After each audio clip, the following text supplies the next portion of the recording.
আসসালামু আলাইকুম। আজকে আমরা জানবো যে আমরা তো জানি যে স্বামীর মৃত্যুর পর তার স্ত্রী সন্তানরা জমি কিভাবে পায়। কিন্তু যদি স্ত্রীর নামে সম্পত্তি থাকে তাহলে স্বামী কতটুকু পায়। যে আপনার বোন নামে সম্পত্তি আছে এবং আপনার বউ মারা গেল, তাহলে আপনি ওই বউয়ের রেখে যাওয়া সম্পত্তির কতটুকু পাবেন। এখানে দুটো নিয়ম আছে। একটা হচ্ছে যদি আপনার সন্তানাদি থাকে তাহলে আপনি 4/1 জমি পাবেন।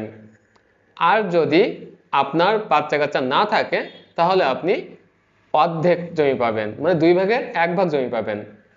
তো এটা হচ্ছে নিয়ম যে আপনার স্ত্রী যদি আপনার আগে মারা যায় তাহলে স্ত্রীর 4/1 সম্পত্তি পাবেন যদি আপনার সন্তানাদি থাকে।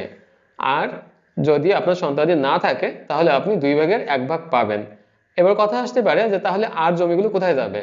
আর জমিগুলো ইসলাম মুসলিম ফারাজ অনুযায়ী ভাগ বটোয়ারা হয়ে যাবে। স্ত্রী মারা গেলে সম্পূর্ণ সম্পত্তি আপনি পাবেন না।